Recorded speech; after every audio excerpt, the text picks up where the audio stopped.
बंगले के बाहर खड़ी थी।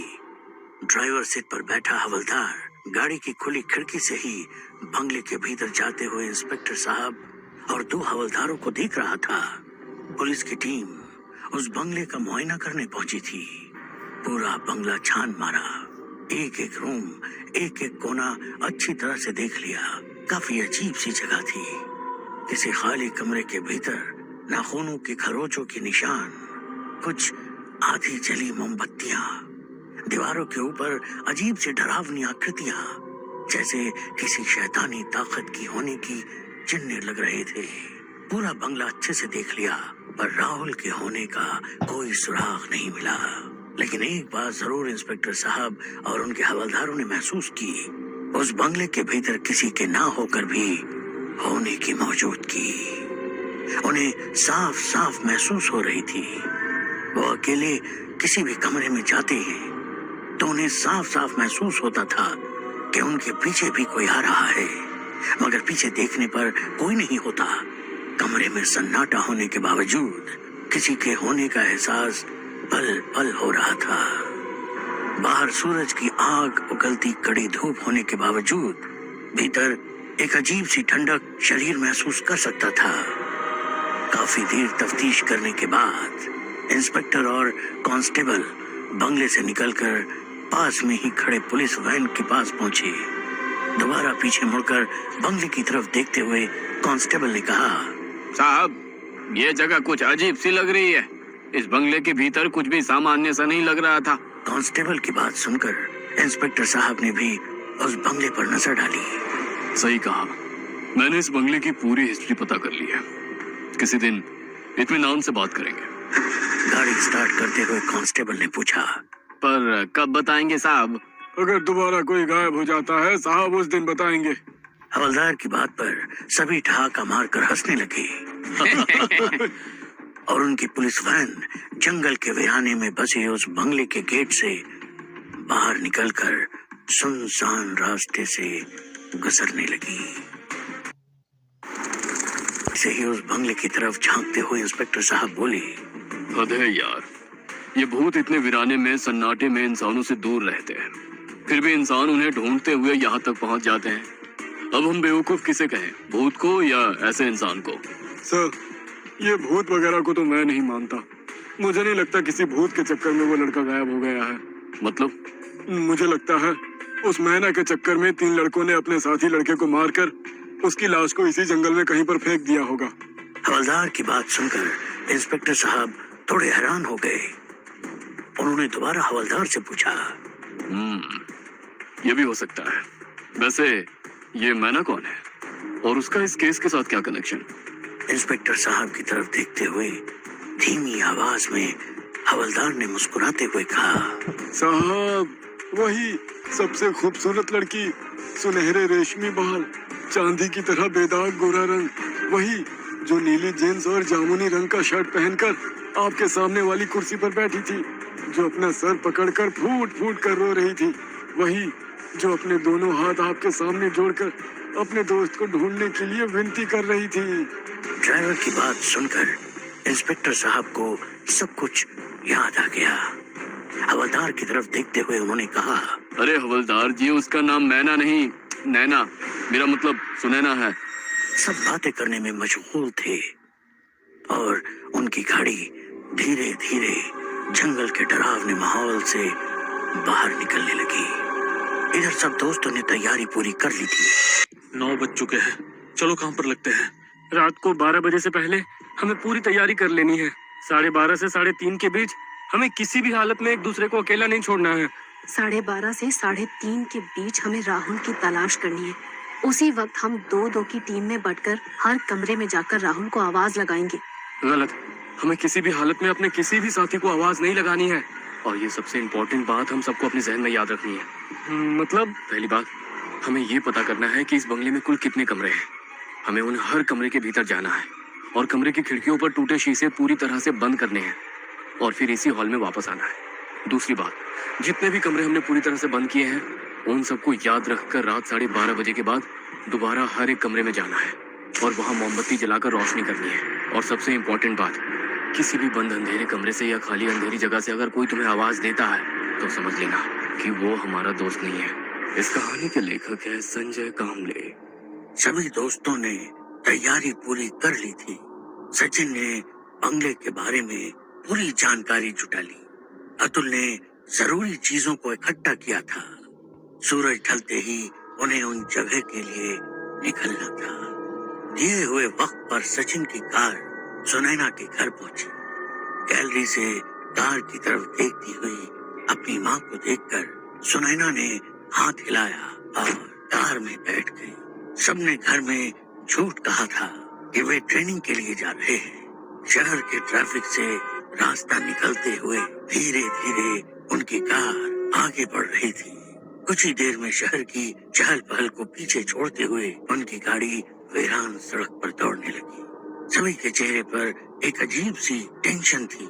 किसी को भी नहीं पता था कि आगे क्या होने वाला है।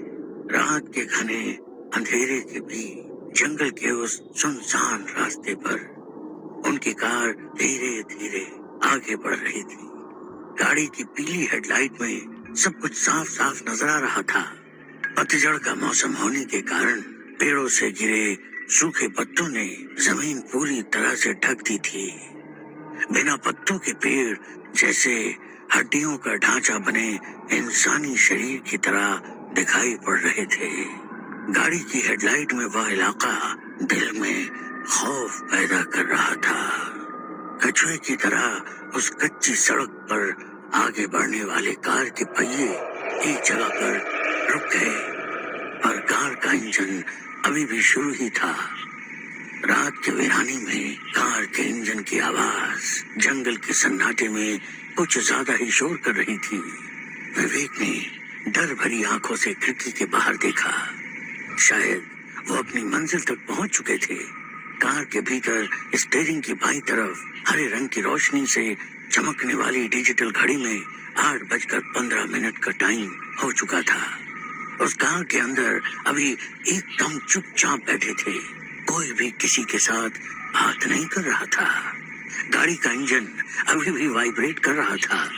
गाड़ी में बैठे हर एक को अपने दिल की तेज हुई धड़कन के साथ सांसों की आवाज महसूस होने लगी। हमेशा शहर की चहल पहल में बेइंतहा मस्ती करने वाले उन दोस्तों ने अपनी पूरी जिंदगी में कभी भी इतना खौफनाक सन्नाटा महसूस नहीं किया था। कार के अंदर बैठे ही बंद दरवाजों पर लगी कांच की खिड़की में से हर कोई बाहर फैले काले अंधेरे को देख रहा था। कुछ देर तक वो सन्नाटा कायम रहा। सुनैना, विवेक, अतुल, क्या तुम लोग सचमुच तैयार हो? तो क्या अब तक ये मजाक चल रहा था? तीर कमान से निकल चुका है भाई। देखो वहाँ क्या होगा, हम राहुल को ढूंढ पाएंगे या हमारे साथ भी कुछ वैसा ही होगा, पता नहीं। मैं इसलिए पूछ रहा हूँ क्योंकि यहाँ आने का फैसला हमने दिन के उजाले में किया था। विवेक के डरे सहमे चेहरे की ओर देखते हुए अतुल बोला, देख विवेक, अगर तुझे डर लग रहा है तो तू मत आ। विवेक का दिल अभी भी घबरा रहा था, जाए या ना जाए। पर सुनैना YouTube को मोनेटाइज करना सुनैना, सचिन, अतुल आज रात उसी पुराने बंगले में रात के वक्त अपने दोस्त राहुल को ढूंढने की ठान चुके थे। चारों ओर फैली घनी झाड़ियों के बीच में से जाता एक कच्चा रास्ता और कुछ ही दूर पर वो भूतिया बंगला। काफी पुराना होने की वजह से बंगले के अंदर लाइट की कोई सुविधा नहीं थी, इसीलिए हर एक ने अपने साथ 2 लाइटर और एक माचिस की डिबिया रखी थी। एक बक्सा जिसमें 4 टॉर्च और कई दर्जन मोमबत्तियां थी। सब गाड़ी से उतरे और एक दूसरे की तरफ देखते हुए कच्ची सड़क पर बंगले की ओर चलने लगे। आज शायद अमावस की रात थी।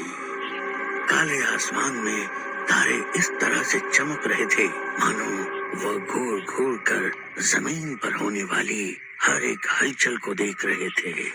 बंगले के अंदर पहुंचने से पहले ही डर उनके दिमाग पर हावी हो रहा था, पर उसकी वजह थी जंगल से जंगली जानवरों की आने वाली डरावनी आवाजें। उसी जंगल में कई से भेड़िए की अजीब सी आवाज जो रात के सन्नाटे को चीरती हुई काफी दूर तक गूंजने लगी।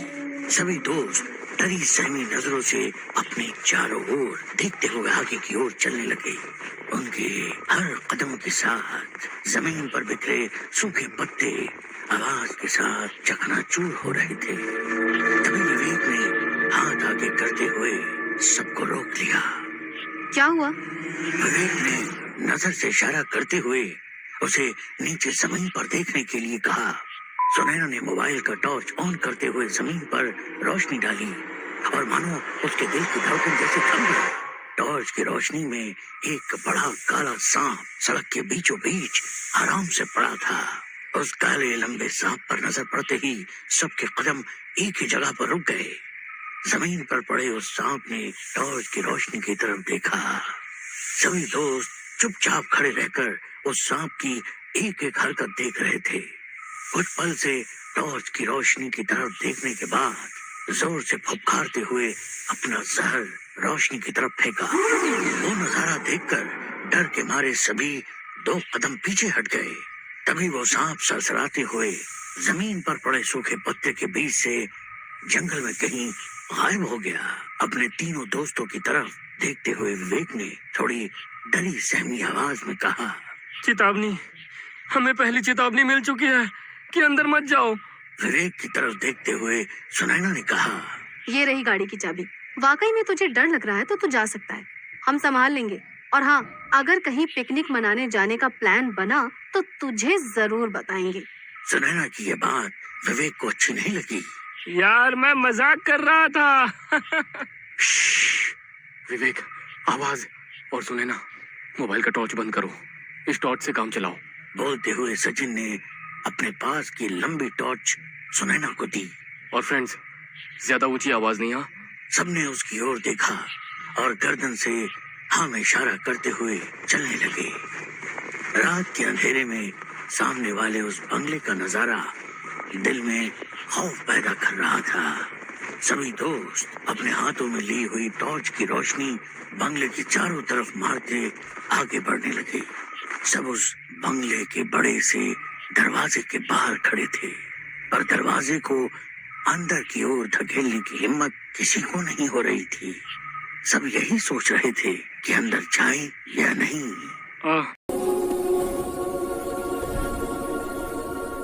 नेक्स्ट एपिसोड के लिए सब्सक्राइब कीजिए